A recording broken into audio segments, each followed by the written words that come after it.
कौन कौन से टैग्स होते हैं, उन टैग्स को हम किस तरीके से यूज़ करते हैं, प्लस जो भी हम टैग्स यूज़ कर रहे हैं उनका रोल क्या है ना। प्लस हमने टाइप्स देखे थे, जिसमें हमने लेआउट्स के टाइप देखे थे कि कितने टाइप्स के लेआउट होते हैं और किसी वेब पेज में लेआउट कैसे कैसे बन सकते हैं, राइट। Yes sir. तो आज हमारे पास जो है वो हम कोडिंग पार्ट स्टार्ट करते हैं अपना, and this is starting from the HTML tag. So basic structure of HTML हमें सबसे पहले लिखना है। तो बेसिक स्ट्रक्चर ऑफ HTML मैंने आपको उस दिन बताया था। सबसे पहले HTML स्टार्ट होता है, क्लोज होता है, फिर हेड सेक्शन में स्टार्ट करते हैं, क्लोज करते हैं, एंड आफ्टर हम क्या करते हैं, body section. Body section start करते हैं एंड क्लोज करते हैं, ठीक है। हाँ ओके सर। ग्रेट। अब मैंने आपको हेड का रोल बताया था कि हेड सेक्शन किस लिए यूज़ किया जाता है एंड बॉडी सेक्शन किस लिए यूज़ किया जाता है, याद है? Yes sir. है ना।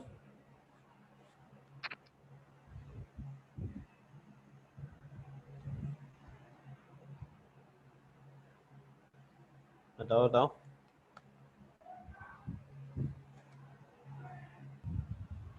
सर हेड सेक्शन में टाइटल वगैरह लिखना होता है और बॉडी में उस पेज के बारे में बाकी सब कुछ। यही बताया था शौविक, याद करो।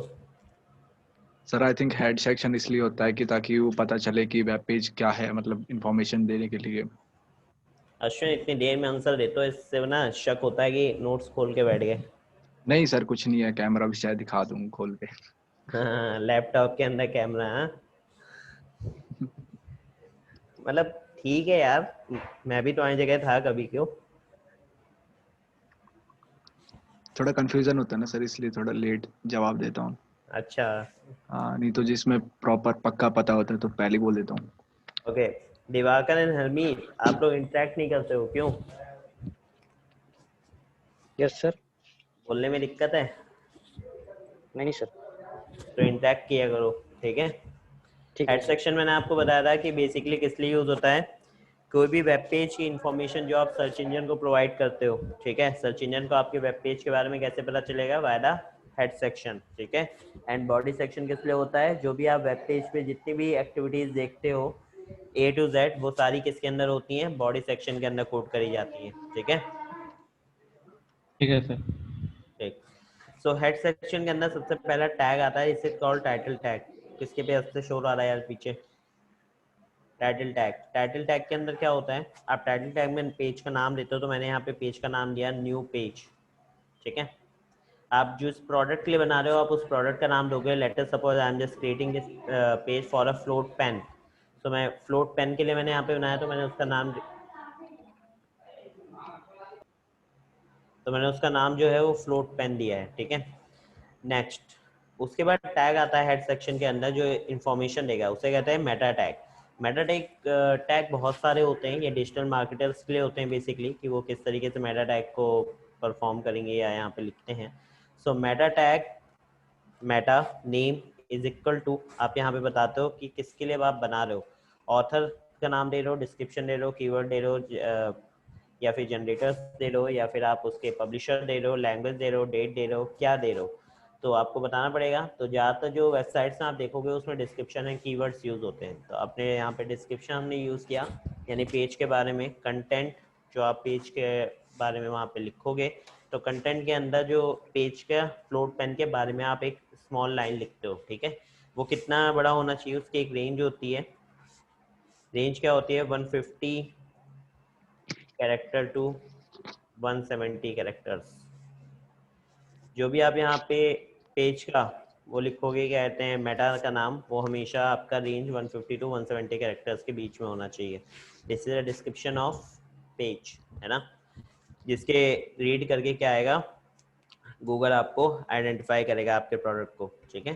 दूसरा होता है meta name is equal to keywords. आप कीवर्ड्स यूज कर सकते हो। नाउ कीवर्ड्स का क्या रोल है समझ लो। कीवर्ड्स के अंदर हम किस तरीके से यहाँ पे लिखते हैं, कीवर्ड्स में आप बताते हो कि लोग किस तरीके से सर्च कर सकते हैं आपके पेन को। तो लोग नॉर्मली पेन सर्च कर सकते हैं, कॉमा, लोग फ्लोट पेन भी सर्च कर सकते हैं। अगर आपके पास फ्लोट पेन है तो वो फ्लोट पेन सर्च करेंगे। अगर आप बॉल पेन भी रखते हो तो बॉल पेन सर्च करेंगे। अगर आप इंक पेन रखते हो तो वो इंक पेन सर्च करेंगे, है ना, एटसेट्रा एटसेट्रा, कितने भी हो सकते हैं ये, ठीक है। सो कीवर्ड्स की कोई लिमिट नहीं होती है, कीवर्ड्स आप कितने भी यूज़ कर सकते हो, बट जो आपके डिस्क्रिप्शंस होते हैं उनकी लिमिट होती है कि डिस्क्रिप्शन आप केवल 150 to 170 कैरेक्टर्स का ही वहाँ पे दे सकते हो। बाद में स्लैश लगा के क्लोज करना है, because this is a single line tag not a dual section tag.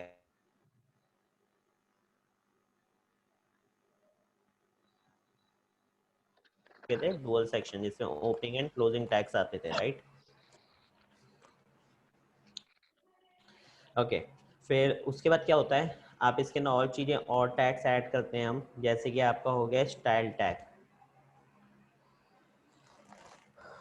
Style tag का काम क्या है, स्टाइल टैग का काम होता है आपकी जितनी भी CSS की कोडिंग होती है, डिज़ाइनिंग पार्ट होता है किसका, CSS डिज़ाइन कोड, वो आप कहाँ पे करते हो, स्टाइल टैग के अंदर करते हो। और इसे किस टाइप की CSS बोलते हैं, इसे बोलते हैं inline sorry internal type of CSS। हमारे पास CSS गाइस 3 तरीके की होती है, समझ लो। पहली होती है जिसे हम बोलते हैं CSS टाइप्स, अगर हम बात करते हैं, ठीक है, तो उसमें सबसे पहली CSS आती है नंबर 1, जिसको हम बोलते हैं inline CSS। Now inline CSS क्या होती है, जो भी हमने टैग्स यूज़ करें अगर हम उसके साथ किसी तरीके के एट्रीब्यूट्स या पैरामीटर्स को ऐड कर देते हैं उन्हीं टैग के अंदर, तो उन्हें बोलते हैं इनलाइन CSS फॉर्मेट। नेक्स्ट इसे बोलते हैं इंटरनल CSS। इंटरनल CSS क्या होता है कि हमारे पेज की फुल जो स्क्रिप्ट आपका डिज़ाइनिंग पार्ट है, डिज़ाइनिंग कोड हो, उसे हम स्टाइल टैग के अंदर हेड सेक्शन में राइट करें, तो उसे बोलते हैं internal part of CSS। And the third part होता है इसका, जिसे बोलते हैं एक्सटर्नल पार्ट, एक्सटर्नल CSS। ये क्या होता है कि इसके लिए एक अलग से फाइल बनाई जाती है, जिसको आप नाम देते हो STYL style.css के नाम से। सेम फोल्डर में आप सेव करते हो जिसमें आपने अपना क्या किया है, .html की फाइल को सेव किया है। उस फाइल के अंदर ये वाली फाइल को आप क्या करते हो, हेड सेक्शन के अंदर लिंक कराते हो, ठीक है। तो इस टाइप के CSS को हम क्या बोलते हैं, एक्सटर्नल टाइप ऑफ CSS। आज जब भी कोई पेज देखोगे, यानी कि कोई वेबसाइट देखोगे, तो उसमें ज़्यादातर जो टाइप ऑफ CSS यूज़ करी जाती है वो आपकी external type of CSS use होती है, ठीक है। हाँ सर। नाउ तो ये लिख लेना, मैं हटा रहा हूँ यहाँ से, ठीक है। नेक्स्ट स्टाइल टैग के बाद आता है आपका एक और टैग, जिसे बोलते हैं SCRIPT स्क्रिप्ट टैग, ठीक है। स्क्रिप्ट टैग किस लिए यूज होता है गाइस, स्क्रिप्ट टैग यूज होता है जावा स्क्रिप्ट की कोडिंग के लिए। किसके लिए, जावा स्क्रिप्टिंग के लिए, जावा स्क्रिप्टिंग कोड। तो जावा स्क्रिप्ट का जितना भी कोड हम यूज़ करते हैं वो सारा हम किसके अंदर करते हैं, स्क्रिप्ट टैग के अंदर करते हैं। अच्छा, स्क्रिप्ट टैग जो है वो कई बार आपको हो सकता है कि आपका बॉडी के अंदर भी लगा हुआ मिले, बिकॉज कई बार हमें जो ऑपरेशंस को एक्टिविटीज़ होती हैं, कुछ एक्शंस होते हैं, उन्हें अगर हमें मॉड्यूल्स को लोड कराना है तो उसके इसके लिए हमें स्क्रिप्ट टैग बॉडी के अंदर भी यूज़ करना पड़ता है। But most of the time अगर आप नॉर्मल एक पेज देखोगे स्लाइडर्स वगैरह के साथ, तो उसमें जो स्क्रिप्टिंग होती है वो आपकी या तो अलग से हो सकती है, जिसको हम सेव कर सकते हैं।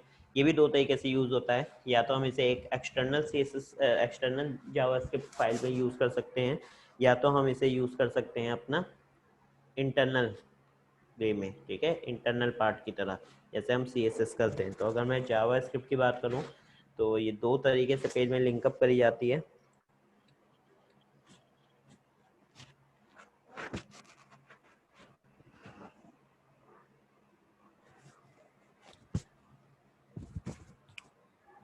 पहला होता है आपका टाइप्स, पहला बात बोलते हैं, इसे बोलते हैं इंटरनल। तो इंटरनल में क्या होता है, इंटरनल JS कोड हम कैसे करते हैं, स्क्रिप्ट टैग के थ्रू करते हैं विद इन अ पेज, ठीक है, स्क्रिप्ट टैग के थ्रू।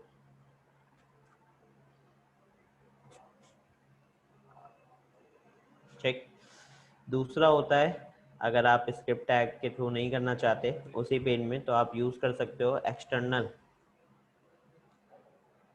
JS। एक्सटर्नल JS के अंदर क्या होता है आपका गाइस, इसके अंदर हम अगेन स्क्रिप्ट script.js करके एक फाइल बनाते हैं, या फिर हम स्क्रिप्ट की जगह पे कोई और भी नाम दे सकते हैं, इस कम्प्लीटली डिपेंडिंग अपॉन यू कि आप क्या नाम देना चाहते हो। slider.js दे सकते हो आप, image.js दे सकते हो अगर आपको इमेजेस के लिए आपने बना रखा है, या hover.js दे सकते हो, मतलब मल्टीपल फाइल्स बनती हैं, ठीक है, किसी भी नाम से आप बना सकते हो। तो उसको हम बोलते हैं external type of JavaScript file. और सेम प्रोसीजर लिंकअप हम उसे करते हैं अपने हेड सेक्शन के अंदर। मैंने आपको लास्ट टाइम भी बताया था कि हेड सेक्शन की कोई भी एक्टिविटी हमें ऑन पेज विजिबल नहीं होती है, ठीक है, केवल एक एक्टिविटी विजिबल होती है जिसे कहते हैं आपका टाइटल टैग। पता है कहाँ पे विजिबल होती है? पेज के ऊपर। एग्जैक्टली जब भी आप अपने कोई भी पेज ओपन करते हो और आप यहाँ पे जाके देखोगे तो ये लिख के आ रहा है पोस्ट अटेंडेंस अटेंडी जूम, है ना। तो ये अच्छा जो है ये आपका टाइटल टैग है, ठीक। तो इसको अगर मैं सेव करूँ इस पेज को, like I'm just going to save this page file and save करने में डेस्कटॉप पे से सेव करते हैं। बाय डिफॉल्ट जो आपका लॉन्चिंग पेज होता है उसका नाम होता है index.html, ठीक है, but I have already a file of index.html, that's why I'm just switching that name of that particular file, scripting front end scripting file, that is a craw क्रॉसेक क्रॉ हो चुका है। ओके तो हम देते हैं craw1.html, ठीक है, अच्छा सेव कर दिया। नाउ मेरा पेज सेव हो गया, अब मैं वहाँ पे जाता हूँ पेज पे, यहाँ पे देखो craw1.html, ये रहा मेरा फाइल, राइट। इसको मैं डबल क्लिक करूँगा, डबल क्लिक करते ही ओपन हुआ। क्या पेज पे कोई भी एक्टिविटी विजिबल है? नहीं, नहीं है सर। ना। लेकिन अगर आप टैब में जाओगे और यहाँ पे जाओगे तो आपको दिखाई देगा float pen, because float pen हमने कहाँ पे लिखा था? ये लिखा, ठीक है। तो ये होता है टाइटल टैग का यूज़, क्लियर। अच्छा प्लस टाइटल टैग एक और तरीके से गाइस यूज़ होता है। Let us suppose you are just going on the Google and search a float pen. तो मैंने यहाँ पे गया, मैंने यहाँ पे फ्लोट पेन को सर्च किया, एंटर किया। एंटर करते ही आप देखोगे कि यहाँ पे रिजल्ट्स आने लगते हैं, आते हैं। अब ये जो आप देख रहे हो ना, ये वाला पार्ट, अच्छा ये जो लिखा है ये है आपका टाइटल टैग।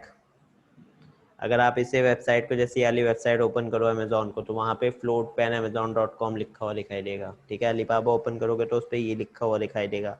और नीचे जो ये लिखा है ना आपका, ये वाला पार्ट, ठीक है, इसे बोलते हैं डिस्क्रिप्शन। क्या बोलते हैं? Description description. पार्ट। तो डिस्क्रिप्शन आप हर वेबसाइट किसी का भी देख लेना, इससे ज़्यादा बड़ा नहीं होता है, 150 to 170 कैरेक्टर्स में होता है डिस्क्रिप्शन। तो आप यहाँ से समझ सकते हो कि डिस्क्रिप्शन आपका क्या है, कहाँ पे सर्च होता है, कहाँ पे आपको शो होता है, आपके सर्च रिजल्ट्स में, किसके? सर्च इंजन के, ठीक है। प्लस आपका टाइटल टैग भी शो हो रहा है, और उसी के साथ ऊपर देखोगे तो एक लिंक भी शो हो रहा है ना, और इस पे आप टाइटल पे क्लिक भी कर सकते हो, ठीक है। तो ये कैसे होता है? ये होता है आपका मेटा टैग, ये रहा जो हाईलाइट किया मैंने, that is a Meta description tag. And ऊपर वाला क्या है हमारा? टाइटल टैग, ठीक है, ठीक है सर। बढ़िया। नाउ उसके बाद क्या होता है, बॉडी सेक्शन में अलग से टैग्स आते हैं। टैग में क्या क्या है ये समझ लो। सबसे पहला टैग स्टार्ट होते हैं यहाँ पे डिवाइडेशन से, तो हम सबसे पहला यूज करते हैं हेडर। हेडर जो होता है इसे बोलते हैं top part of the web page, ठीक है, top part of the web page, या टॉप सेक्शन भी आप बोल सकते हो, आप पे डिपेंड करता है,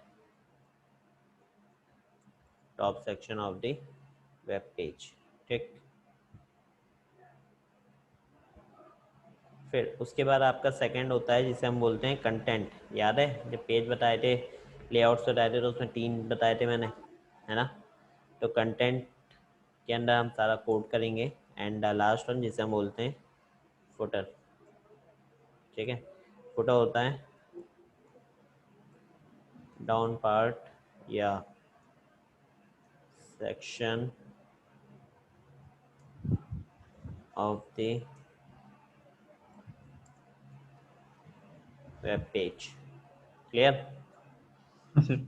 नाउ अब कंटेंट के अंदर हम कोड करेंगे। सबसे पहले हमारे आते हैं हेडिंग टैग्स। तो हेडिंग हमारे पास टोटल 6 टाइप की होती हैं। तो मैंने यहाँ पे लिखा वेलकम टू HTML क्लासेस, ठीक है। और इसको हम कॉपी कर लेते हैं।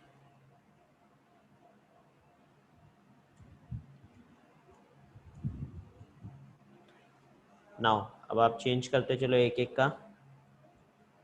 6 5 4 3 2, same as it is. 6 5 4 3 and 2, ठीक है। नाउ अब मैं इसे सेव कर देता हूँ पेज को again, control S, shifting the page and refresh the page.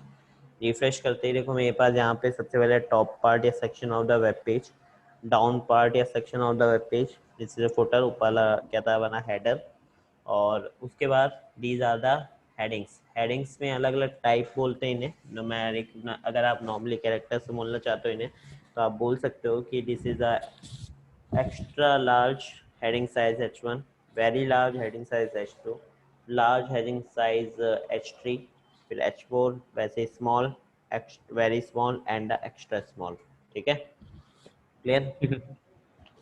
बढ़िया। सो उसके बाद क्या है कोडिंग में, अब हम यहाँ पे यूज़ करते हैं नेक्स्ट टैग जिसका नाम है पैराग्राफ टैग। जितना भी आप टेक्स्ट नोट डाउन करते हो या लिखते हो सारा किसके अंदर से लिखते हो आप, पैराग्राफ के अंदर से लिखते हो, ठीक है। सो पैराग्राफ टैग के लिए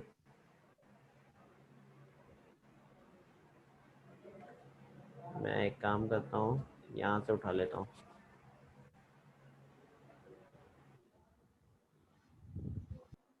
पेस्ट आउट किया, मैं एक और पैराग्राफ ले लेता हूँ यहीं पर।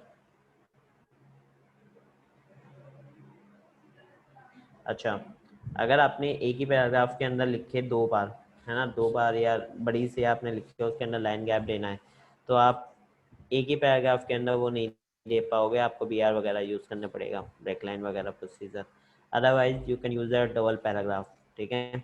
तो मैं इसको सेव करता हूँ, शिफ्ट करता हूँ, रन करूँगा तो देखो 2 पैराग्राफ लिख के आए, ठीक है, और दोनों के बीच में क्या है, एक स्पेस है एक लाइन का, है ना। अगर आप इसको एक ही में लिखोगे तो ये स्पेस नहीं जनरेट होगा, that's I am using a 2 paragraph tags. Now उसके बाद क्या होता है, इमेज समरी। इमेज समरी जैसे कि कुछ और टैग्स हैं, तो मैं यहाँ पे यूज़ करता हूँ B tag, that is a bold, इसे बोलते हैं फॉर्मेटिंग टैग्स, ठीक है। तो मैंने यहाँ पे बोल्ड टैग का यूज़ किया, control B, okay, bold tag लगा दिया किसे, इमेज समरी के ऊपर। फिर मैंने उसके बाद यहाँ पे यूज़ किया है लाइक क्रिएटेड हैशेस जो है, या फिर ये ले लेते हैं रेफरेंस एंड इंफॉर्मेशन, या चलो क्रिएटेड हैशेस। तो क्रिएटेड हैशेस जो है मैं उसे फॉर्मेटिंग में इटैलिक बना सकता हूँ, तो मैंने इटैलिक टैग का यूज़ कर लिया, ठीक। और उसके नीचे वाले पैराग्राफ में मैंने क्लिक टू इमेज समरी जो है लिखा है, ठीक है, उसमें मैंने क्या किया, एक अंडरलाइन टैग का यूज़ कर लिया है। तो इसके नीचे क्या आएगा, अंडरलाइन बन के आएगी।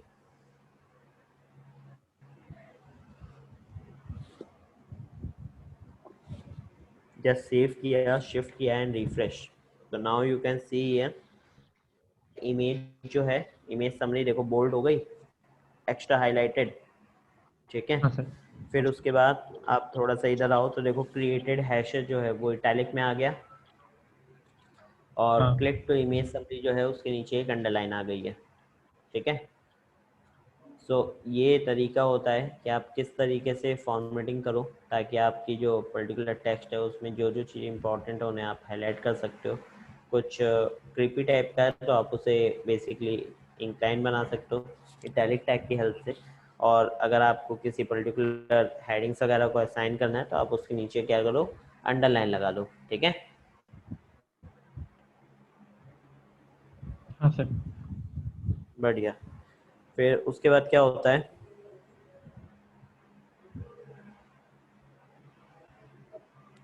उसके बाद आपका इसके अंदर टैग आता है जिसे बोलते हैं हाइलाइटर।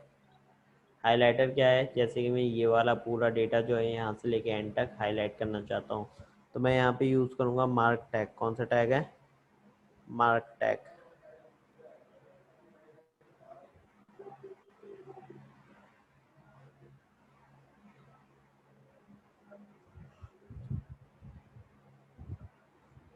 क्रिएटेड हैश जो थे मैंने यहाँ तक क्या लगा दिया, मार्क टैग को सेट कर दिया, ठीक है।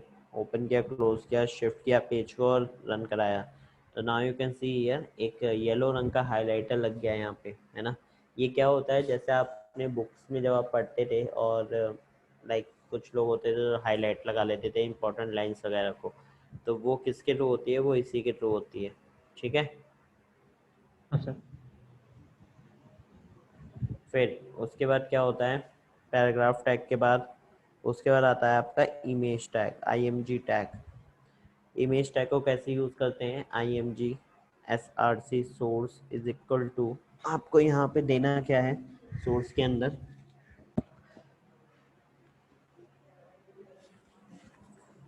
अंदर आपको एक इमेज देनी है। तो मैं एक फ़ोल्डर ले लेता हूँ, फोल्डर के अंदर से एक इमेज ले लेता हूँ, ठीक है।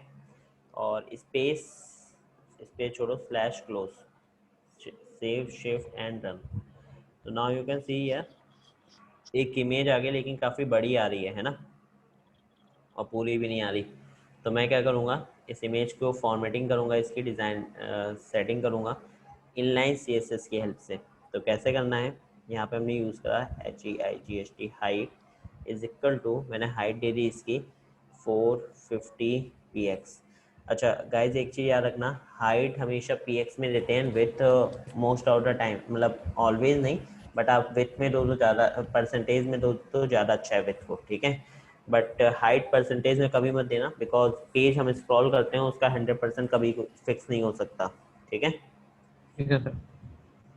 विथ इज इक्वल टू, मैंने यहाँ पे दी विथ के अंदर क्या दिया, लाइक 500 px दे देते हैं, ठीक है। px में दे रहा हूँ मैं, सेव किया, शिफ्ट किया, रन कराया। तो now you can see here image तो सेट हो गई, बट हाइट ज़्यादा है और विथ क्या है, कम है, ठीक है।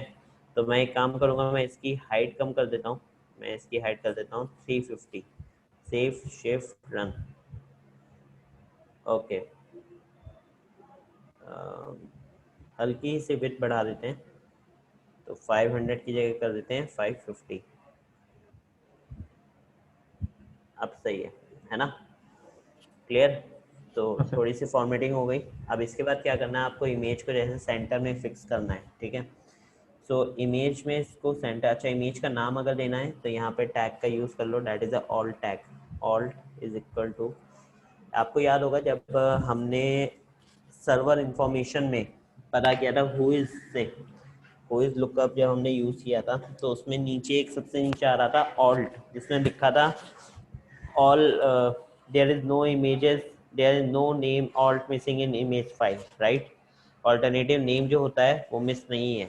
अच्छा आप कभी भी गूगल पे सर्च करते हो इमेजेस को, कैसे उठाता है वो, इन्हीं के हेल्प से उठाता है, ऑल टैग की हेल्प से। आप जो ऑल टैग में नाम देते हो उन्हीं नेम के बेसिस पे वो गूगल क्या करता है, वेबसाइट से इमेजेस उठा के दिखाता है, ठीक है। हाँ सर। तो यहाँ पे मैं इमेज का नाम दे देता हूँ ऑल्ट के अंदर। तो मैंने इमेज का नाम दे दिया मार्वल, ठीक है।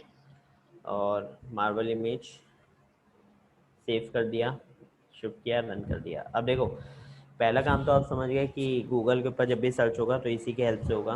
दूसरी चीज़ होती है, अगर इमेज कई बार क्या होती है, लोड होने से रुक गई in any reason, server load नहीं हो पाया, कुछ भी नहीं, तो वहाँ पे ना एक इमेज का सिंबल बन के आता है इस तरीके का, और नाम लिख के आता है मार्वल, ठीक है। ठीक है सर। क्लियर, हाँ बढ़िया। सर। तो हम इसको सही कर लेते हैं। अब नेक्स्ट टैग होता है कि आप इमेज को और थोड़ा फॉर्मेटिंग कर सकते हो, इमेज को हम सेंटर में शिफ्ट कर सकते हैं। मैंने यहाँ पे यूज़ किया सेंटर टैग। ये एक प्रॉपर्टी होती है जो आप अलाइन के साथ भी यूज़ कर सकते हो सेंटर की, बट प्रॉपर्टी वाइज जो है वो हम तब यूज़ करते हैं एट्रीब्यूट्स को जब हमारा कोई टेक्स्ट या पैराग्राफ को हमें सेट करना होता है। अगर हमें पर्टिकुलर फॉर्म को या फिर किसी ऐसे क्या कहते हैं इमेजेस को सेट करना है, किसी भी फाइल्स को सेट करना है, तो उस केस में हम क्या करते हैं, डायरेक्टली यूज़ करते हैं सेंटर टैग। तो देखो सेंटर में आ गई इमेज हमारी, राइट, हाँ सर।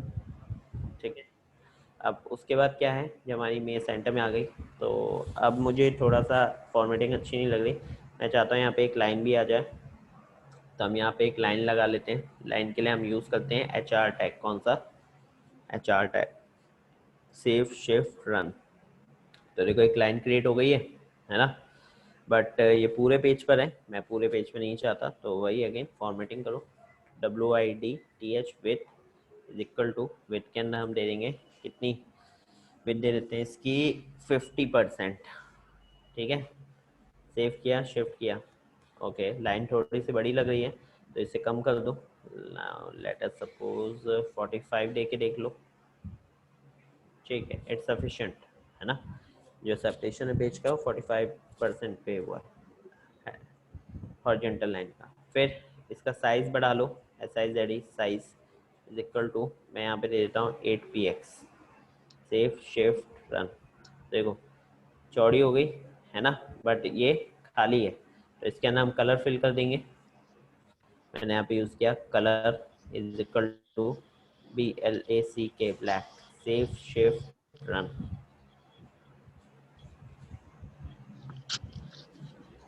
ओके,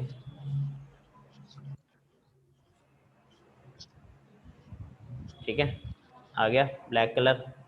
सर फिर यही चीज़ हम क्या करेंगे, नीचे भी सेट करेंगे इस पर। तो हम इसको कॉपी कर लेते हैं और Ctrl+C और इमेज के नीचे लगा देते हैं सेम।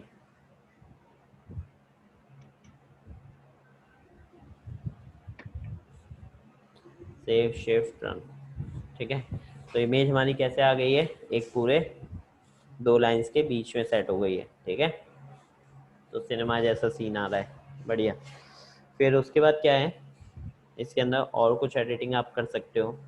जैसे कि मैं इसके अंदर HR के अंदर कुछ सेटिंग्स कर सकते हैं हम। HR नहीं, H1 के अंदर। तो जैसे मैं हेडिंग में दे दिया अलाइन, ALIGN। अलाइन इसका तो बाय डिफॉल्ट लेफ्ट होता है, आप सेंटर या राइट दे सकते हो। तो मैंने यहाँ पे सेंटर दे दिया, सेव किया, शिफ्ट किया और रन किया। तो देखो मेरा जो हेडिंग टैग था H1 वो कहाँ पे आ गया, सेंटर में शिफ्ट हो गया, राइट। फिर आप इसमें एक और चीज़ कर सकते हो। जैसे कई बार हम टेक्स्ट देखते हैं और टेक्स्ट के ऊपर हम जाते हैं और ऐसे कर्सर लेके जाते हैं, तो उस पर ना कुछ लिखा हुआ आता है, जैसे कर्सर लेके जाते हो। तो उसके लिए जो प्रॉपर्टी यूज़ होती है यहाँ पे, वो देख लो कौन सी है। उसके लिए यूज़ होता है title, TITLE। Title is equal to, मैंने यहाँ पे लिख दिया HTML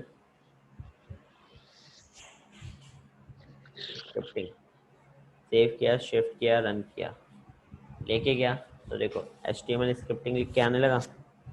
ये किससे आ रहा है, ये टाइटल टैग से आ रहा है। ठीक है, ठीक है सर। फिर उसके बाद क्या है गाइस,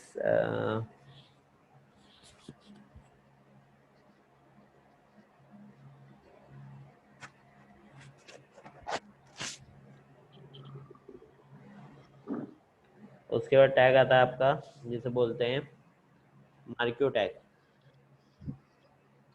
सुना है किसी ने मार्क्यू? नहीं सर।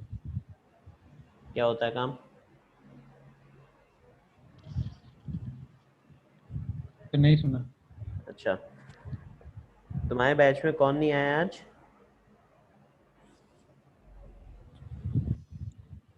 सर अभिषेक।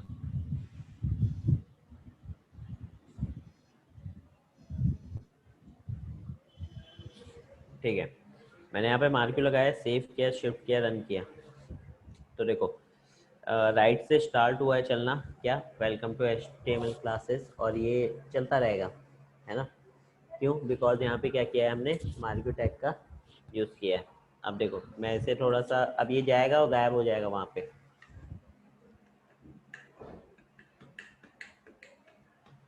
है ना। अब फिर उधर से निकल के आएगा वापस से राइट से। इसे कहते हैं स्क्रॉल प्रॉपर्टी। कौन सी प्रॉपर्टी है ये? Scroll property. अब इसके अंदर मार्क्यू के अंदर थोड़ी एडिटिंग कर सकते हैं। मैंने यहाँ पे यूज़ किया सबसे पहले बिहेवियर मार्क्यू का। तो मार्क्यू बिहेवियर अभी स्क्रॉल है, ठीक है, सॉरी स्लाइड है, स्क्रॉल नहीं है। स्क्रॉल अप डाउन के लिए होता है, तो यहाँ पे स्लाइड लगा रखा है। ठीक है, मैंने यहाँ पे अल्टरनेट कर दिया, सेव किया, शिफ्ट किया, रन किया। अब देखो राइट से स्टार्ट हुआ है, ठीक है, लेफ्ट तक जाएगा, टकराएगा और वापस हो जाएगा।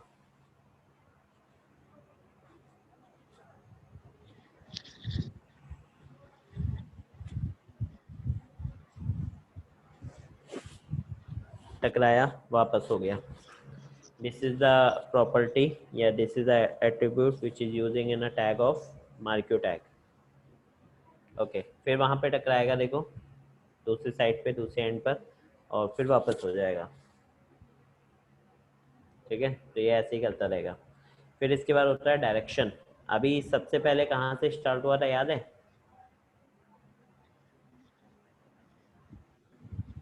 हमने अगर पेज को रिफ्रेश करते हैं तो कहाँ से स्टार्ट होता है, राइट से स्टार्ट होता है ना। मैं चाहता हूँ लेफ्ट से स्टार्ट हो, मतलब ये by default right to left आ रहा है, मैं इसे राइट पे सेट कर देता हूँ, डायरेक्शन को सेव करता हूँ, शिफ्ट करता हूँ, रन करता हूँ। अब देखो राइट से स्टार्ट हुआ, मैं दोबारा से रिफ्रेश करता हूँ पेज, राइट से स्टार्ट होके जा रहा है। ठीक है, समझ में आया? हाँ सर। फिर उसके बाद होता है इसका अमाउंट। तो आप यहाँ पे स्क्रॉल अमाउंट सेट कर सकते हो। दो चीज़ें, स्क्रॉल अमाउंट है, scroll delay. Scroll amount speed बढ़ाने के लिए, स्क्रॉल डिले स्पीड कम करने के लिए होता है। ठीक है, तो मैंने यहाँ पे स्क्रॉल अमाउंट दे दिया, और अमाउंट के अंदर मैंने दे दिया 100। सेव शिफ्ट एंड रन, देखो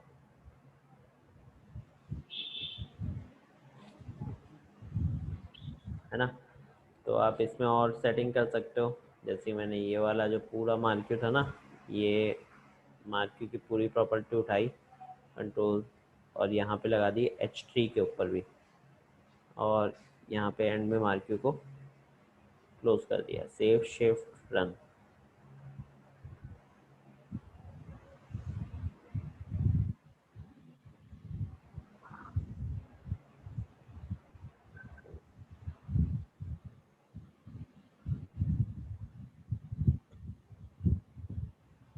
यही चीज़ आप और नीचे वालों पे लगा सकते हो। तो मैंने H4 पे भी लगा दी, और अगेन इसको क्लोज कर दिया।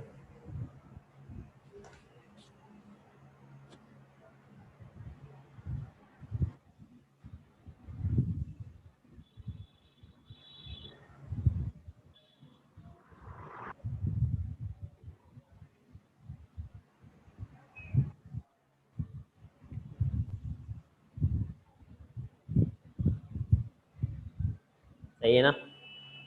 हाँ सर। फिर आप अमाउंट को सेट कर लो कि आपको कौन सा तेज चाहिए, कौन सा धीमे चाहिए। बहुत तेज लग रहा है तो इसे कम कर दो, मैंने यहाँ पे 10 कर दिया। सेव किया, शिफ्ट किया, रन किया, देखो ये डिपेंड करेगा कि आप किस तरीके से उस कोड को डिज़ाइन कर रहे हो ताकि वो अच्छा लगे देखने में। ठीक है सर। फिर उसके बाद क्या होता है, उसके बाद आपका आता है मार्क्यू के बाद थोड़ी सी और एडिटिंग हम इसके अंदर कर सकते हैं, जिससे हम टैग का यूज़ करेंगे। कौन सा टैग यूज़ करेंगे? BR, break line. ठीक है, तो ब्रेक लाइन कैसे यूज़ किया जाता है ये समझ लो। एक एक लाइन का स्पेस देने के लिए, जैसे कि मैं चाहता हूँ कि इसके बाद एक ही लाइन का स्पेस है, एक और लाइन का स्पेस आ जाए, तो मैं यहाँ पे ब्रेक लाइन लगा देता हूँ, BR टैग। तो just BR slash close, single line tag होता है लाइक HR। देखो एक स्पेस जनरेट हो गया। अब मैं चाहता हूँ नीचे भी एक स्पेस जनरेट करना, तो कंटेंट पार्ट के बाद में एक BR लगा दो। सेव शिफ्ट एंड रन, तो देखो कंटेंट पार्ट के बाद एक स्पेस यहाँ पे जनरेट हो गया। कितना? एक लाइन का स्पेस, है ना, ये जनरेट हो गया। फिर उसके बाद क्या है, उसके बाद गाइज आता है आपका, अच्छा आप इसमें एक और चीज़ कर सकते हो, कलर डाल सकते हो। ठीक है, पेज का बैकग्राउंड कलर चेंज कर सकते हो। बॉडी में जाके बैकग्राउंड लिख के आप कोई भी इमेज या कुछ चीज़ टाइप का कलर यहाँ पे सेट कर सकते हो, या फिर आप मार्क्यू के अंदर भी कलर सेट कर सकते हो। तो जैसे मैंने यहाँ पे जो इसका कलर है अमाउंट के पीछे वो दे दिया, colour is equal to red. Save shift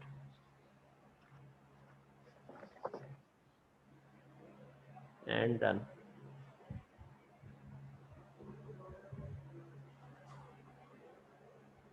नहीं है कलर, शायद बैकग्राउंड यूज होगा फिर। BACKGR for your background. Save shift run, यार ये क्या हो गया, कंट्रोल सेट,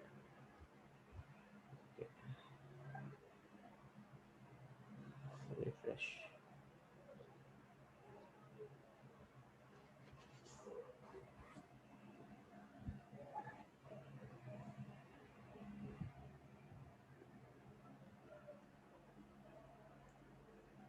बीजी कलर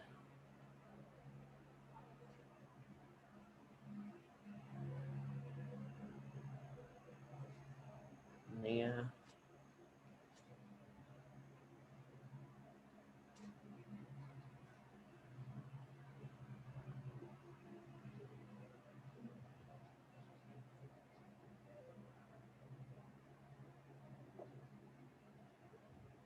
तो कलर प्रॉपर्टी यहाँ पे काम नहीं कर रही है, करनी चाहिए थी बल्कि।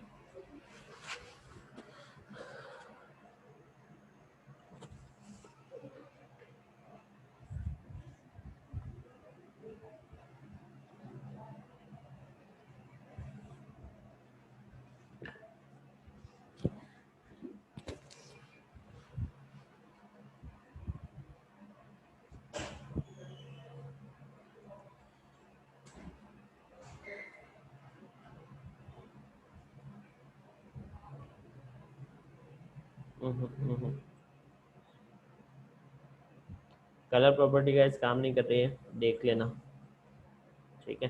ठीक है सर। ओके, फिर उसके बाद आपके पास आता है फॉर्म्स, जो हमारे लिए सबसे ज़्यादा इम्पोर्टेंट है, ठीक है। तो फॉर्म कैसे क्रिएट करते हैं ये देख लो। मैं यहाँ पे सबसे पहले एक br लगा लेता हूँ, स्लैश br से एक स्पेस आ गया, और फिर मैंने यहाँ पे यूज़ किया सबसे पहला है फॉर्म टैग। फॉर्म को क्लोज किया। आप जितना भी इस टैगिंग होगी, जितना भी हम कोड करेंगे वो फॉर्म के अंदर करेंगे, बिकॉज हम फॉर्म बना रहे हैं। तो यहाँ पे कुछ एट्रीब्यूट्स ऐड कर देते हैं फॉर्म के अंदर। सबसे पहला है नेम, फॉर्म का नाम क्या है, तो मैंने यहाँ पे दे दिया रजिस्ट्रेशन फॉर्म, ठीक है, रजिस्ट्रेशन फॉर्म। फिर उसके बाद मैंने क्या किया, स्पेस। दो चीज़ें और देनी होती हैं आपको, एक होता है एक्शन। एक्शन के अंदर हम क्या देते हैं ये समझ लो। एक्शन के अंदर हमें उस फाइल का नाम देना। मैंने आपको जब वेब आर्किटेक्चर पढ़ा रहा था तो उसमें मैंने आपको बताया था एक फ्रंट एंड और एक बैक एंड होता है ना। तो बैक एंड के अंदर क्या होता है, डेटाबेस। सो डेटाबेस तक आपके जो भी किसी पर्सन ने फॉर्म के अंदर किसी भी टाइप का डेटा फिल किया, उसे डेटाबेस तक ले जाने के लिए हमें एक कनेक्टिविटी फाइल डिज़ाइन करनी पड़ेगी। वो जो कनेक्टिविटी फाइल है उसका आप यहाँ पे क्या देते हो, नाम देते हो। तो मैंने यहाँ पे नाम दिया कॉल बैक .php, ठीक है। फिर स्पेस मैंने दिया मेथड। मेथड क्या होता है गाइस, मेथड होता है जिसमें हम दो तरीके के मेथड को यूज़ करते हैं, या तो हम गेट यूज़ करते हैं या तो हम पोस्ट यूज़ करते हैं। डिफरेंस क्या है दोनों में समझ लो, चाहो तो लिख लेना। गेट मेथड के अंदर हम केवल 1000 बाइट का ही डेटा ट्रैवल करा सकते हैं one time on the communication service. Plus get method के अंदर एक और ड्रॉबैक भी है कि जब भी आप कोई भी डेटा भेजते हो, जैसे आपने लॉगिन किया और लॉगिन के अंदर आपका यूज़र नेम एंड पासवर्ड जा रहा है, ठीक है। तो वो यूज़र नेम पासवर्ड जो भी आपने उसके अंदर भरा, इनपुट फील्ड के थ्रू डेटा सबमिट किया है, वो सारा आपको एड्रेस बार पे ऊपर विजिबल हो जाएगा। Like user is equal to user name आ जाएगा and password field is equal to password आ जाएगा पैरामीटर के साथ, ठीक है। And submit is equal to submit. तो दिस इज़ अ प्रोसीजर जिसके हम गेट पैरामीटर का यूज़ करके वहाँ पे पता कर सकते हैं। ये एसक्यूएल इंजेक्शन के सबसे पहले वल्नरेबिलिटी होती है जो कि आपको आईडॉन में मोस्ट ऑफ द टाइम मिलती है, ठीक है।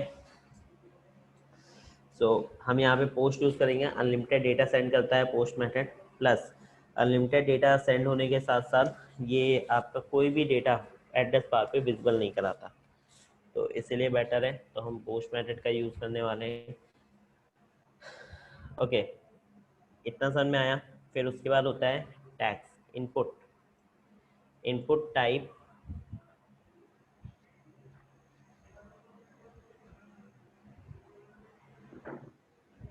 दिवाकर खेल रहे हो तुम, हाँ?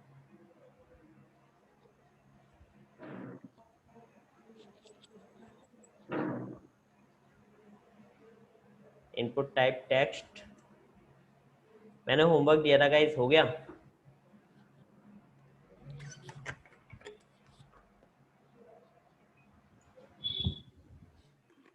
ऑल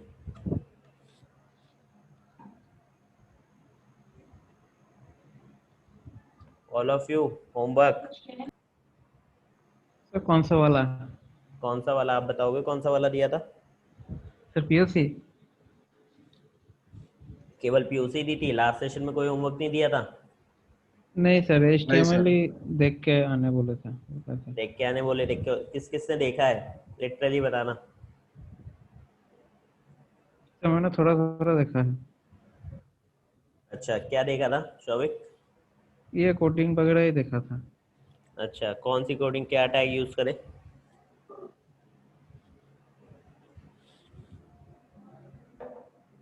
सर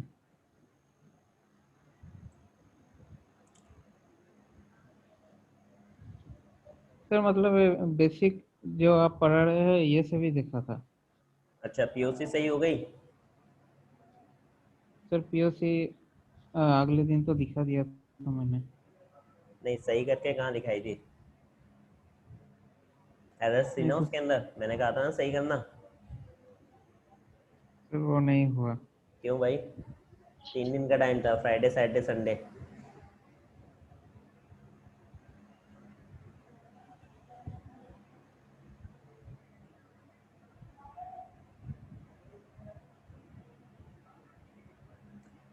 आज जो मैं आपको प्रोसीजर कराऊंगा अभी, इसके बाद फॉर्म क्रिएट करने के बाद आप लोग के लिए एक होमवर्क है, आप लोग को फॉर्म क्रिएट करके लाना है सबको। ठीक है सर। समझ में आया? कैसे भी करो, आपके ऊपर डिपेंड करता है। मैं आपको कोडिंग बता रहा हूँ, कोडिंग का यूज़ करो। मुझे एग्जैक्टली जैसा मैंने बनाया है वैसा बिल्कुल सेम नहीं चाहिए गाइस। आप पे डिपेंड करेगा आप कैसे बना के लाओगे। और जिसने कॉपी किया, मैं पूछूंगा अभी कैसे बनाया और हर एट्रीब्यूट का रोल क्या है। तो मेक श्योर कि आप जब बनाओ तो अच्छे से उसको पढ़ के बनाना, अगर कॉपी भी कर रहे हो तो। नेम के अंदर हम क्या देते हैं? अच्छा, नेम के अंदर हम देंगे जिसके लिए हम बना रहे हैं। तो जैसे सबसे पहला मैं बनाना यूज़र नेम के लिए, तो USR नेम, यूज़र नेम, ठीक है। अच्छा, नेम्स को गाइस याद रखो, बिकॉज जब हम फॉर्म को देखेंगे PHP कोड के अंदर, तो हमें यही जो यूज़र नेम है इसी के थ्रू हम डेटा को कलेक्ट करेंगे और PHP फाइल के पास भेजेंगे, ठीक है। तो यूज नेम जो होता है वो काफ़ी इंपॉर्टेंट होता है यहाँ पे। नेक्स्ट होता है आईडी हम CSS कोड के लिए यूज़ करते हैं, तो हम आईडी यहाँ पे सेम देंगे, USR नेम क्लोज। अब उसके बाद क्या है, आपको यहाँ पे ये जो आपने इनपुट फील्ड बनाई है किसके लिए बनाई है, आप असाइन करोगे। तो मैंने यहाँ पे दे दिया यूज़र नेम। किसके लिए बनाई है? यूज़र नेम के लिए, कॉलन स्पेस। फिर उसके बाद क्या है, दूसरी फील्ड में बना रहा हूँ पासवर्ड के लिए। अच्छा, पासवर्ड क्या प्रॉपर्टी जानते हो कि जब भी हम पासवर्ड फील्ड में कोई भी पासवर्ड डालते हैं तो वो हमें क्या विजिबल होता है? नहीं सर। नहीं होता है। तो इसके लिए मैंने क्या किया है, इनपुट टाइप, पहले ऐसा नहीं था, पहले हमें टेक्स्ट प्रॉपर्टी के साथ अपना यूज़ करना पड़ते थे रेगुलर एक्सप्रेशंस, ठीक है। बट अब रेगुलर एक्सप्रेशंस इतने ज़्यादा यूज़ नहीं होते, तो हमें यहाँ पर क्या है, आपका पासवर्ड दे रखा है टाइप में। तो इसको डालने से क्या होगा कि आपका पासवर्ड वहाँ पे विजिबल नहीं होगा। तो पासवर्ड है तो PWD मैंने इसका नाम दिया है, ठीक है। या PAWD भी दे सकते हो। ID is equal to PAWD, again वही स्लैश क्लोज। सेव किया मैंने, शिफ्ट किया और पेज को रन कराया, ठीक है। रन कराते ही देखोगे नीचे, तो यहाँ पे दो फील्ड जनरेट हो गई हैं, एक ही लाइन में हुई हैं। मैं यहाँ पे कुछ भी टाइप कर सकता हूँ और पासवर्ड के अंदर मैं कुछ भी टाइप करूँगा तो मुझे विजिबल, ठीक है। नाउ उसके बाद क्या है आपके पास, अब मुझे नेक्स्ट लाइन में चाहिए तो मैं यहाँ पे BR का यूज़ कर लेता हूँ, स्लैश। एक BR से एक एंट्री होगी, एक इंटर मिलेगा। तो हमें नेक्स्ट लाइन पे एक और स्पेस भी चाहिए, तो मैंने 2 BR का यूज़ किया है, शिफ्ट। देखो नेक्स्ट लाइन में आ गया, ठीक है। फिर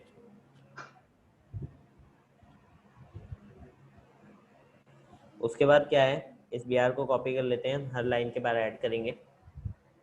नेक्स्ट मैंने यहाँ पे दिया BR, फिर उसके बाद मैंने फील्ड बनाई है ईमेल की, ठीक है। तो ईमेल के लिए भी पहले आपको रेगुलर एक्सप्रेशंस कॉन्फ़िगर करने पड़ते थे, यहाँ पे रेगुलर एक्सप्रेशन लिखना पड़ता था। बट अब क्या है यहाँ पे, ईमेल आपको as a attribute as a parameter मिल गया है, तो हम उसका यहाँ पे डायरेक्टली यूज़ कर सकते हैं। नेम इज इक्वल टू हमने यहाँ पे दिया email is space ID is equal to मैंने यहाँ पे दिया email slash close. Next email के बाद क्या होता है गाइस, कॉन्टैक्ट, हम उससे कॉन्टैक्ट पूछ सकते हैं, है ना। तो मैंने यहाँ पे कॉन्टैक्ट उसका नंबर ले लिया।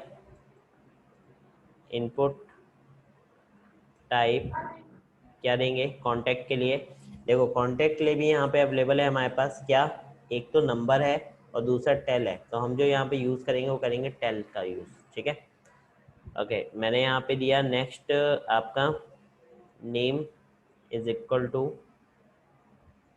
टेल, या आप यहाँ पे जिससे बनाना चाहते हो, मैं बनाना चाहता हूँ कॉन्टैक्ट, तो मैंने कॉन्टैक्ट एग्जैक्टली सेम दिया है, space ID is equal to contact slash close.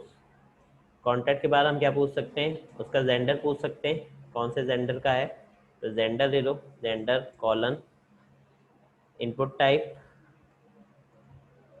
अच्छा जेंडर में क्या होता है हमारे पास, जैसे मेल फीमेल है ना, तो उसमें हम एक सिलेक्ट करते हैं ना, और राउंड बटन होता है वहाँ पे सिलेक्ट करने के लिए, तो उसमें हम यहाँ पे यूज़ करते हैं क्या, radio buttons, radio. Name is equal to male के लिए बना रहे हो तो मेल नाम दे दिया, ID is equal to male slash close, आगे इसके लिख दो मेल, बटन पहले होता है फिर उसके आगे लिखा होता है ना, तो हाँ सर। इससे हमने पहले वैसे लिखा है। फिर उसके बाद मैंने दोबारा लिया इनपुट टाइप दूसरा, और इनपुट टाइप में मैंने अगेन रेडियो का सिलेक्ट किया है बिकॉज हम बनाएंगे फीमेल के लिए, तो फीमेल के अंदर मैंने दे दिया female ID is equal to female slash close और फीमेल। नेक्स्ट एक और बना लेते हैं, किसके लिए, कौन सा होता है नेक्स्ट वाला, फॉर्म भरे कभी, others ID is equal to other slash close others या अदर, ठीक है। ओके इसके बाद हमारे पास क्या पूछ सकता है हमसे फॉर्म में, और क्या पूछा जाता है, या लगा दो एड्रेस, है ना, तो हम एड्रेस सर पूछ लेते एड्रेस। हैं, ADDRESS एड्रेस, एड्रेस में वही इनपुट टाइप। अब देखो इनपुट टाइप में क्या हमारे पास ऐसा कुछ है, पहले देख लेते हैं। इनपुट टाइप रहेगा text, number, password, range, input type text. Name is equal to क्या पूछे हैं एड्रेस, तो ADD space ID is equal to ADD slash close, ठीक है। नेक्स्ट फिर BR। अब देखो उसके बाद क्या आएगा, हम इससे इमेज पूछवा सकते हैं ना, कौन सी इमेज चाहिए, तो मैं यहाँ पे लगाता हूँ चूज फाइल,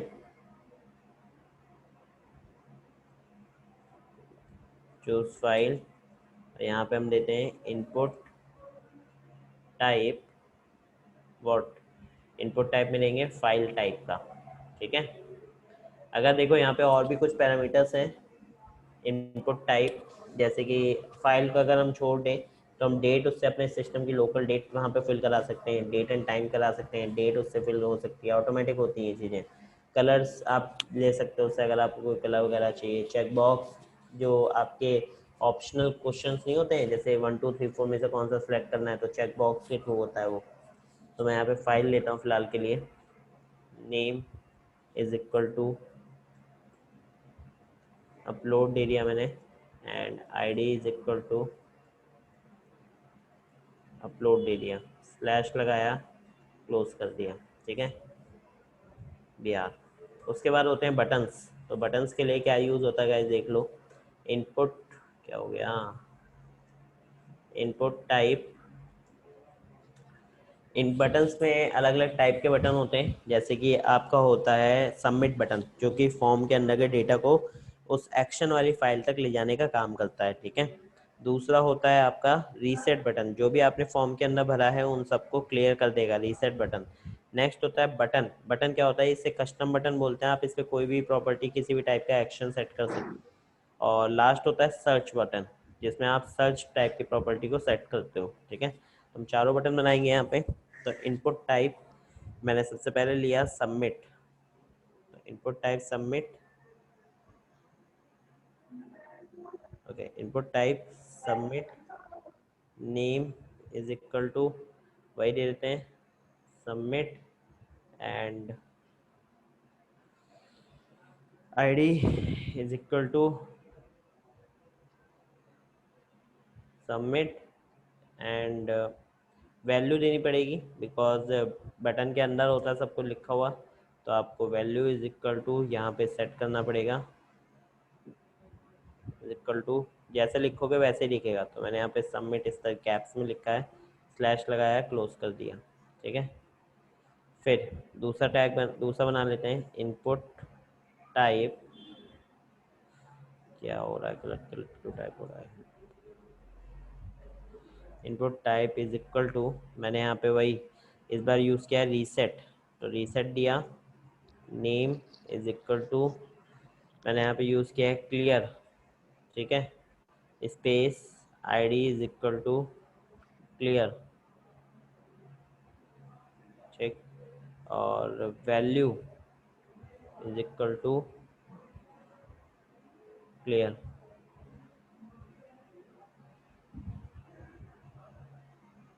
स्लैश लगाया एंड क्लोज किया।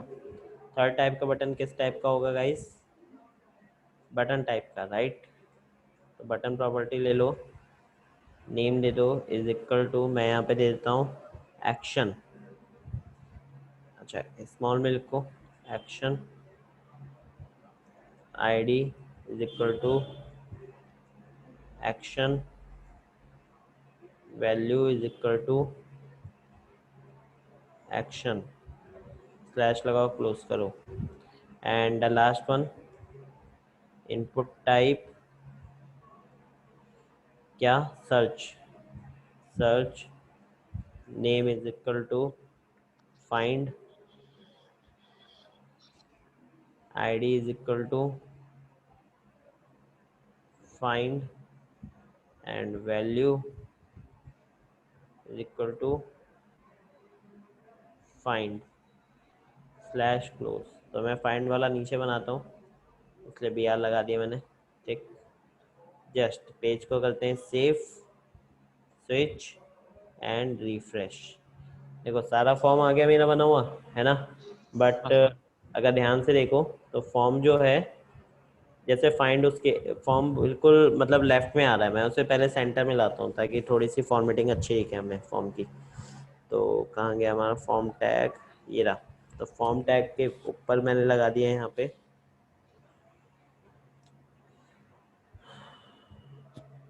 सेंटर टैग, ठीक है। सेंटर का क्लोजिंग ले लो, कंट्रोल एक्स, ओके, और सेंटर का ये फॉर्म जो है उसको यहाँ पे क्लोज कर दो, ठीक है। Save, shift and run, mid में आ गया मेरा फॉर्म, ठीक है। अब जैसे जो फाइंड है ना, वो मेरा बहुत ज़्यादा वैसा अजीब सा दिख रहा है, तो मैं फाइंड को वैल्यू जो है यहाँ से इसकी हटा देता हूँ, ये वैल्यू नहीं दे रहा मैं, और इसी के बाद एक और इनपुट टाइप बना देता हूँ, इनपुट टाइप, जिसमें मैं लिख देता हूँ अगेन सर्च प्रॉपर्टी के साथ नेम इज इक्वल टू क्या, find,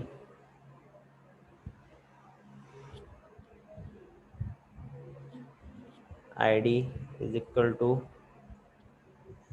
find, and value is equal to find, slash close, ठीक है। तो अगर हम इसे फाइंड दे रहे हैं तो ऊपर वालों को हमें डेफिनेटली कुछ ना कुछ देना पड़ेगा, तो मैं यहाँ पे लिख देता हूँ फाइंड फील्ड, और यहाँ पे भी देता हूँ फाइंड फील्ड। ठीक है, सेव किया, शिफ्ट किया, रन कराया। अरे ये क्या हो गया? तो यहाँ पे सर्च की जगह पे यूज़ कर लो button, BUTTON button, save shift run. ठीक है, आ गया, बढ़िया सा अब दिख रहा है। Yes sir. हाँ अब सर। थोड़ा सा और फॉर्मेट करते हैं हम। इसका सबसे पहले इसका नाम देते हैं, है ना, नाम नहीं दे रखा हमने, तो इसका नाम सेट करो गाइस। नाम सेट करते हैं तो हम सेंटर के अंदर आके यूज़ करेंगे क्या, कैप्शन टैग। कैप्शन, कैप्शन के अंदर लिख दिया रजिस्ट्रेशन फॉर्म। ठीक है, इस रजिस्ट्रेशन फॉर्म को अगर मैं सेव करता हूँ और स्विच करता हूँ तो देखो बहुत छोटा सा लिख के आ रहा है, राइट। तो थोड़ा सा इसमें भी फॉर्मेटिंग लगा देते हैं। कैप्शन के साथ हम यहाँ पे यूज़ करेंगे H1 टैग। ठीक है, और मतलब हेडिंग जो है वो हम देंगे H1 टाइप की। Save shift and run. ठीक है, अब लिख रहा है बढ़िया सा। H1 अगर बड़ा लग रहा है तो आप H2 यूज़ कर लो। Save shift run. ठीक है, फिर उसके बाद क्या करना है हमें, इसके नीचे अंडरलाइन चाहिए। तो वैसे तो ये सारा काम CSS के थ्रू इजीली हो जाता है, बट हम CSS इतना ज़्यादा नहीं पढ़ रहे हैं, तो इसलिए हम क्या कर रहे हैं, हार्ड कोडिंग प्रोसीजर का यूज़ कर रहे हैं। तो अंडरलाइन आ गई। ठीक है, अब उसके बाद क्या है, फॉर्म की थोड़ी सी एडिटिंग कर लेते हैं। पासवर्ड और इसके बीच में स्पेस नहीं है, एक लाइन में नहीं है सारे, तो हम इसमें जो इस चीज़ यूज़ करने वाले हैं उसका नाम है एम्पोसेंट NBSP। क्या कहते हैं, एम्पोसेंट NBSP। इसे कहते हैं नॉन ब्रेकिंग स्पेस। क्या बोलते हैं गाइस, नॉन ब्रेकिंग स्पेस। तो जैसे मैं कॉपी करके एक और यहाँ पे पेस्ट कर देता हूँ, 2 स्पेस, ये एक कैरेक्टर का स्पेस जनरेट करता है। तो अगर आप ध्यान से देखोगे तो यहाँ पे एक कैरेक्टर का स्पेस है, एक हमने पहले दिया था, दूसरा, तीसरा। तो 2 कैरेक्टर्स हमने 2 NBSP लगाए, तो उन्होंने 2 कैरेक्टर का स्पेस यहाँ पे जनरेट कर दिया। सेम एज इट इज़ हम ईमेल के लिए भी करेंगे।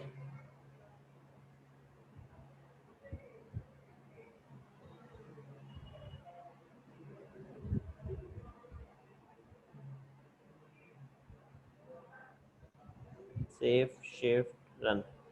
अभी भी ईमेल नहीं आया तो हम और लगा सकते हैं, सेव शिफ्ट रन। अभी भी नहीं आया तो एक और लगा दो, सेव शिफ्ट रन। अब आ गया है ना। फिर कांटेक्ट है, कांटेक्ट में भी हम सेम प्रॉपर्टी ये NBSP का यूज़ करने वाले हैं। Save shift run. अभी भी 2 की और ज़रूरत है, तो 2 और लगाओ, सेव शिफ्ट रन। ठीक है, आ गया ना, जो बाहर निकल गया।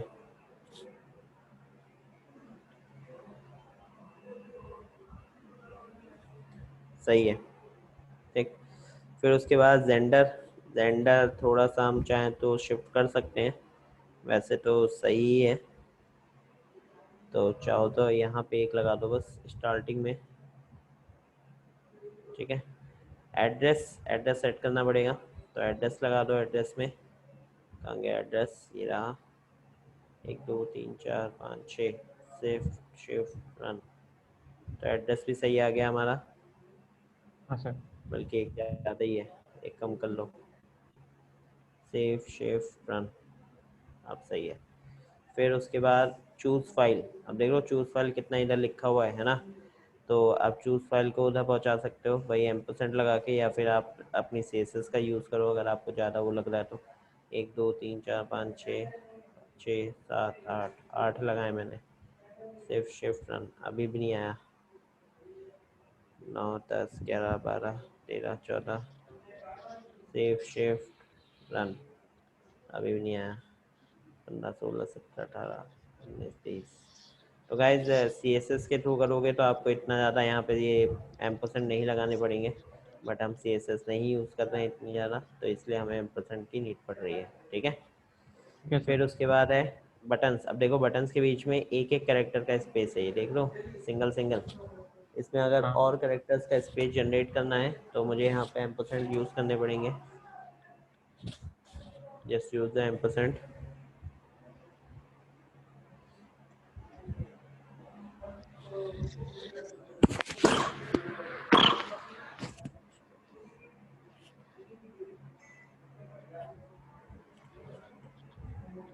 सेव शिफ्ट एंड रन, ठीक है। आपको लगता है कि स्टार्टिंग में भी होना चाहिए, तो यहाँ पे कॉल लगा दो, ठीक है। फिर फाइंड है, फाइंड सही है, फाइंड में कुछ मत करो, सेंटर में ही आना है हमारा, ठीक है। So guys this is the form. अब आप इसके अंदर कुछ भी भर सकते हो। अगर आपको कुछ भी क्लियर करना है तो आप इसमें से कुछ भी सिलेक्ट कर सकते हो, एड्रेस वगैरह दे सकते हो और इस पर क्लियर पे क्लिक कर सकते हो। सबमिट पे क्लिक करोगे तो ऊपर देखो URL, ये हमें कहाँ लेके गया, callback.php पे, जो कि अभी डिज़ाइन नहीं है ना। बढ़िया। So this is the format guys, कि हम किस तरीके से अपना क्या करते हैं, फॉर्म को कॉन्फ़िगर करते हैं। आई होप क्लियर हो गया होगा, समझ में आया होगा, है ना। हाँ अब सर। आप इसके ऊपर बॉर्डर्स लगा सकते हो, तो आपका फॉर्म जो है एक बॉक्स के अंदर आ जाएगा, या कंटेनर बना सकते हो तो आपका फॉर्म जो है एक बॉक्स के अंदर आपको विजिबल होने लगेगा। तो ये डिपेंड करता है कि आप क्या लगाते हो उसके अंदर, बॉर्डर लगाते हो या फिर उसको एक कंटेनर में डालते हो।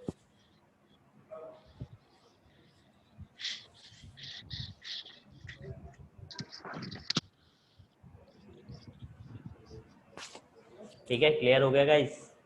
Yes sir. बढ़िया। अब आप लोग एक फॉर्म बना के लाओगे, जो आपका होमवर्क है, ठीक है। ठीक है सर। मुझे सबकी तरफ से एक फॉर्म चाहिए।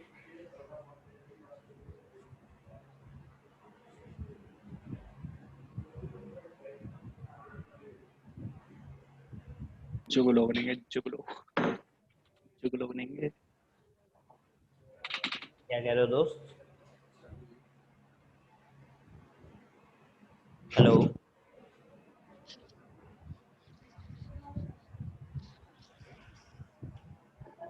हेलो,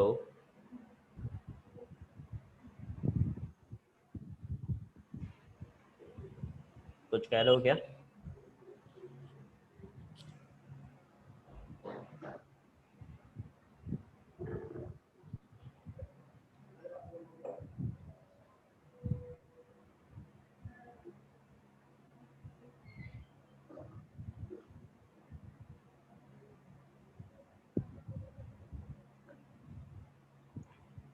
चलो, तो आई होप कि ये समझ में आ गया होगा कैसे काम कर रहा है ना। अब अपने नेक्स्ट पार्ट के ऊपर चलते हैं, that is a part of PHP language. कौन सा है हमारे पास?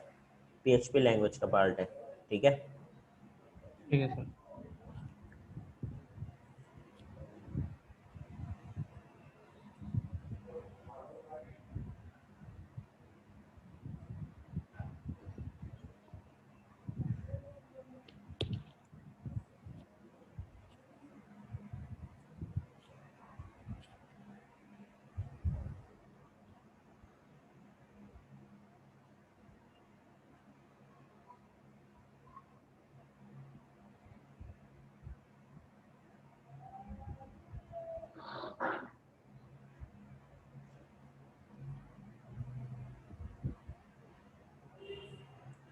सो गाइज, मैंने आपको बताया था PHP के लिए आपको क्या चाहिए। सबसे पहले एक सर्वर चाहिए, जिस सर्वर पे आप क्या करोगे, PHP के कोड को रन कराओगे, राइट।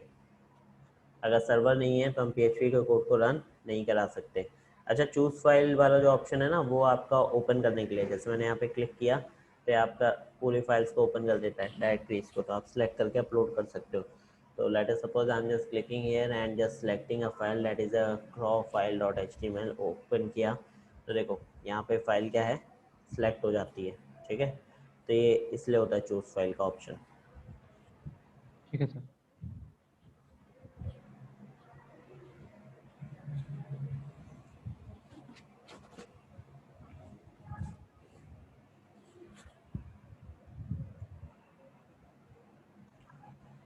चलो PHP पे आते हैं। PHP के लिए मुझे एक लोकल सर्वर चाहिए, तो मैंने आपको वैम्प और जैम्प के बारे में अच्छे से बता रखा है। आप लोकल सर्वर को अपने सिस्टम में, आई होप आप लोग ने कॉन्फ़िगर कर भी लिया होगा। और यहाँ पे जो हम टेस्टिंग करने वाले हैं वो हम करेंगे क्रूड एप्लीकेशन के ऊपर, ठीक है। तो क्रूड एप्लीकेशन मैंने यहाँ पे ओपन किया, एक एप्लीकेशन है गाइस, इसके अंदर हम डेटा इंसर्ट करते हैं, डेटा डिलीट कर सकते हैं, देखो इंसर्ट कर सकते हैं यानी सबमिट कर सकते हैं, डिलीट कर सकते हैं, ठीक है, डेटा उसके अंदर से अपडेट कर सकते हैं, उसके अंदर से डेटा डिस्प्ले करा सकते हैं डेटा को, या फिर हम क्लियर कर सकते हैं डेटा को। तो these are the basic terms जो कि हम क्या करते हैं इसके अंदर यूज़ करते हैं। अच्छा ये क्यों हम कर रहे हैं, बिकॉज इससे आपको दो हेल्प मिलेंगी। एक तो जब आपका वेब पेनिट्रेशन टेस्टिंग के अंदर आप एसक्यूएल इंजेक्शन करोगे तो आपको डेटाबेस, आप यहाँ से पढ़ के जाओगे अभी तो आपको वहाँ पे डेटाबेस में हेल्प मिलने वाली है, ठीक है। वहाँ पे आपको ज़्यादा नहीं पढ़ना पड़ेगा डेटाबेस, थोड़े बहुत पढ़ना पड़ेगा बिकॉज आपने बाकी का यहाँ पे पढ़ लोगे। एंड दूसरी हेल्प आपको ये मिलने वाली है गाइस कि कोई भी अगर सोशल इंजीनियरिंग हम करते हैं, फिशिंग टाइप के पेजेस को क्रिएट करते हैं, तो उनको क्रिएट करते टाइम हो सकता है हर समय हम क्लोन वेबसाइट्स का यूज़ ना कर पाएँ, डुप्लीकेट वेबसाइट्स का, तो हमें कस्टम पेजेस भी बनाने पड़ सकते हैं, कस्टम फॉर्म्स भी बनाने पड़ सकते हैं। तो उसके लिए आपको अगर फॉर्म या वगैरह बनाना नहीं आता है तो आपको प्रॉब्लम्स क्रिएट हो सकती हैं। सो दैट्स वाई हम इसको क्या कर रहे हैं यहाँ पे HTML CSS और अपनी PHP को पढ़ रहे हैं, ठीक है। ठीक है सर। हम्म। CSS करेंगे सर हम। नहीं दो CSS का हम नहीं पार्ट करने वाले हैं, CSS एक हम्म। इनलाइन CSS का ही पार्ट है जो मैंने आपको बताया है, ठीक है, जो हम इनलाइन के तो थोड़ा बहुत यूज़ करते हैं। वरना अगर हम CSS पढ़ने बैठेंगे और HTML में भी अभी बहुत चीज़ें ऐसे तो पढ़ने के लिए, जैसे कि फाइल हो गया आपका, या फिर आपका लिस्ट हो गया, लिस्ट कॉन्सेप्ट हो गया आपका, टेबल कॉन्सेप्ट हो गया आपका, डिव कॉन्सेप्ट हो गया, तो they are multiple concepts are, है ना। तो बहुत सारे हैं, अगर ऐसे पढ़ने बैठोगे तो it is a complete course of web designing course. Sir HTML सीखने का पर्पस क्या है हमारा? कौन पूछ रहा है? हरमीत। हरमीत, बताओ भाई इसको HTML सीखने का पर्पस क्या है?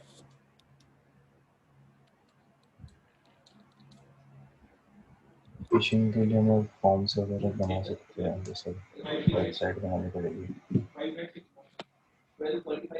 आया सर में हरमीत, क्या क्यों सीख रहे हैं? सुना नहीं सर। तो सुनो, दोबारा बोलो सोशल निकाल। इंजीनियरिंग में फिशिंग टॉपिक आता है ना, तो उसके लिए अच्छा, हमें अपने पर्सनल वेबसाइट पेजेस वगैरह क्रिएट। बनाने के लिए। अब आ गया सर में? हाँ जी सर, आता है वैसे मेरे को ना, HTML आता है। आता है ना, तो फिर हाँ, आपने पूछा ही गलत। नहीं पूछा इसलिए कि मतलब कुछ और पर्पस हो। पर्पस तो मैं परसों से क्लियर कर रहा हूँ क्या है, यानी सुनते नहीं हो। हाँ भाई। कोई नहीं, आप लोग फॉर्म बना के लाओगे ना तो पर्पस और क्लियर हो जाएगा। सर मैंने फॉर्म बना के भी रखा है। कोई बात नहीं, आपने बना रखा है तो बहुत अच्छी बात है, जिसने नहीं बनाया वो बना के लाएगा। ओके, तो मैंने यहाँ पे एक EID ले ली, EID में मैंने EID नंबर 14 ले लिया है यहाँ पे।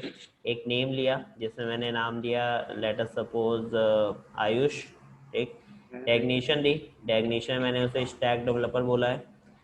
सैलरी, सैलरी मैंने उसकी सेट करी 50,000। ये कौन बात कर रहा है यार पीछे?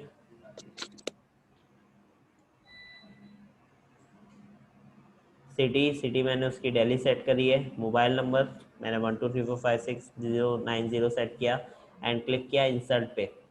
इंसर्ट पे क्लिक करते ही मेरे पास आया वन रिकॉर्ड इंसर्टेड, ओके किया, मेरे पास डेटाबेस में जाकर रिकॉर्ड इंसर्ट हो गया। आप देख लेते कहाँ पर है, तो मैं यहाँ पे गया लोकल होस्ट, लोकल होस्ट के अंदर आप यहाँ पे जाओगे PHP माई एडमिन आपको मिलेगा, इस पर क्लिक करना।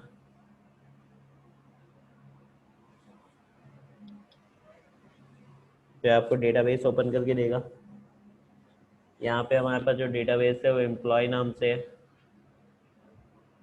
एम्प्लॉय के अंदर टी नाम की टेबल है, टी के अंदर मैंने जो डेटा फिल किया है वो है आयुष स्टैक डेवलपर, 50,000 सैलरी है, दिल्ली में है और उसका नंबर ये है।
ओके सो गाइस ये समझ में आया डेटा जो हमने फिल किया है यहाँ पे। अब डेटा फिल करने के बाद आप डेटा को डिलीट भी कर सकते हैं हम यहाँ पे। डिलीट किसी ना किसी बेसिस पे करेंगे, किसी ना किसी एक एट्रीब्यूट के बेस पे। आप ईआईडी के बेस पे, ई नेम के बेस पे, डेजिग्नेशन, सैलरी किसके बेस पे करना चाहते हो।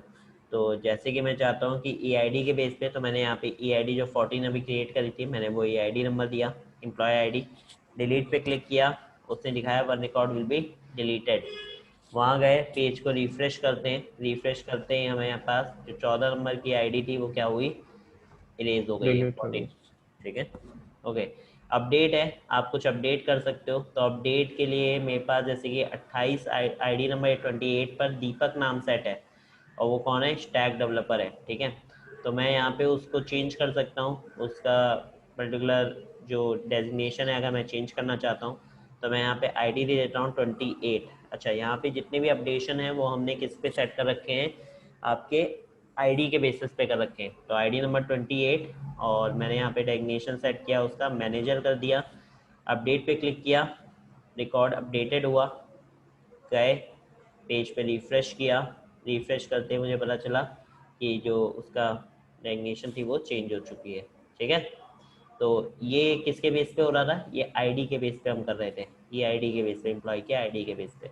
नेक्स्ट डिस्प्ले है, आप डिस्प्ले पे क्लिक करोगे तो जितना भी उसके अंदर रिकॉर्ड अवेलेबल है वो सारा आपको यहाँ पे क्या होगा, डिस्प्ले हो जाएगा। डिस्प्ले कराने के लिए हमने एरे फॉर्मेट का यूज़ किया है। तो एरे की फॉर्मेट में एक एक रो को उठा के वो क्या कर रहा है, डिस्प्ले कर रहा है। क्लियर किस लिए, लाइक आपने कुछ भी भरा यहाँ पे, फिर से कुछ भी भरा, फिर से कुछ भी भरा, आपने क्लियर पे क्लिक किया तो वो क्या करेगा, रिमूव कर देगा, वहाँ से हटा देगा। फाइंड में है, मैं चाहता हूँ कि जो जो मैनेजर हैं वो फाइंड होके आ जाएं, या फिर ईआईडी के बेस पे फाइंड कर सकते हो, ई नेम के बेस पे फाइंड कर सकते हो, सिटी के बेस पे फाइंड कर सकते हो। कौन कौन से एम्प्लॉय जो हैं वो दिल्ली सिटी में रहते हैं, तो अगर आपने यहाँ पे दिल्ली सर्च किया, ठीक है, सर्च डालते हो तो ये आपको केवल उन्हीं एम्प्लॉयज़ का डेटा देगा जो कि दिल्ली वाले हैं। तो बेसिकली कौन कौन से हमें मिले, 2 एम्प्लॉयज़ मिले जो दिल्ली के हैं। ठीक, so this is the main thing guys कि आप किस तरीके से फॉर्म को यहाँ पे क्या करते हो, यूज़ करते हो। क्लियर है। हाँ सर। अब हमारे पास क्या है, हमें इसकी जो कोड्स हैं वो समझने हैं। ठीक, तो उनको समझने के लिए हमारे पास टाइम कम पड़ेगा गाइस, तो ये मैं आपको ओके होमवर्क कर लेना और टाइम से कनेक्ट होना।